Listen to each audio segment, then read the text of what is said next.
the next step, we're going to make leaves for our roses and put them together into branches. You have two sizes, larger size and smaller size.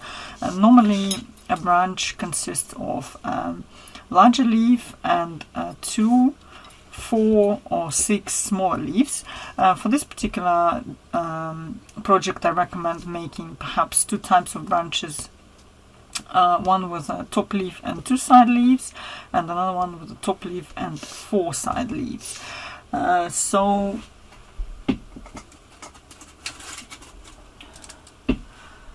this is a branch where you can see 5 leaves, top and 2 side leaves. So this looks like this, and you can make it even longer by adding another pair of leaves here, or shorter by just having 3. So I'm having a number of these ones, and also smaller branches too for my roses. To put them together, you will need also some either thinner fabric, if you're using some light silk or very light cotton, and also backing fabric to back your denim with. So you have 2 layers of fabric on each leaf. We'll need some wires for putting between the layers of fabric. This will give your leaf some flexibility and strength as well. And also another tool that we'll need for this particular part of the project is an awl, which is like a thin, long, thickish needle. This is going to be used to make holes in the stems and where we are going to insert our branches. So as you can see here, this is where we're going to make a hole and then feed the branch into the stem and glue it in place. This is one of the ways of attaching the leaves to stems. I quite like it. I think it allows you to have a really nicely finished stem and seamlessly add leaves to it wherever you want at any later stage. So this is what we are going to do in the next step. Let's begin by tracing some of the leaves onto our main fabric. So for me it's a darker denim here. Again, I'm going to be using a light pencil, white or pale yellow, as I'm having here. Again, you're having arrows on the templates, so if you align the arrow with the edge of your fabric, then you will position your template at 45 degrees, which is what we want. So calculate how many branches you are going to be making and how many leaves you therefore are going to be needing.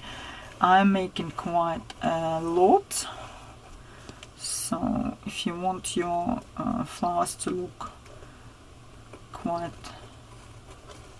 full and lush, then you perhaps will also need to make quite a bit of leaves.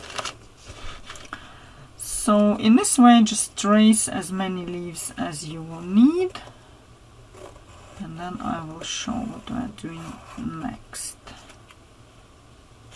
You'll need both smaller and larger, or you can just stick to one size if you want.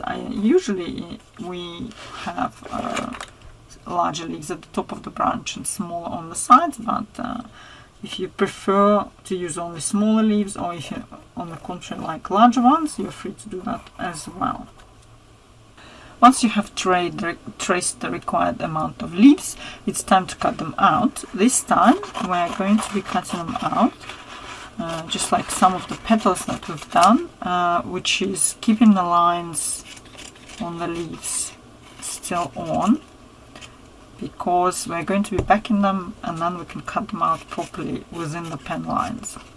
So don't cut your pen or pencil markings yet, just prepare your leaves like this for the next step, which is backing with your cotton or other choice of fabric that you have for backing your leaves. Once we have prepared all the leaves by tracing them and roughly cutting them out like this, we can start backing them. You need your wires, your glue, and as before, I'm just going to swiftly apply a thin layer of glue on the back of the leaf, each leaf, and then put the wire on. Here I'm using wires, a combination of 24 and 26, because denim is thick, and also I have long branches, so I want the wires to be strong enough to support my leaves. So, and just like that, we need to place the leaves at 45 degrees on the backing fabric. Tap well. You can also use a dry cloth to kind of run it at the back of the leaf to make sure that the two fabrics have combined. Note how the wire is only kind of coming out up to 2/3 of the leaf, so it's not coming up to the very tip of the leaf, because we want the leaf to be kind of free and moving. So try not to place your wire too high up. 2/3 is normally enough. So once you've backed the leaf, you can place it in a plastic bag, especially that we're going to be making quite a number of leaves here. So better keep them in a plastic bag until we're ready to shape them, either with hands or with our tools. Another thing to keep in mind is it's worth making the wire on your larger leaves longer, because this will be your top leaf where you're going to be adding your smaller leaves later. So make it longer than the side leaves wires, which can be shorter. So that will help you build your branches easier.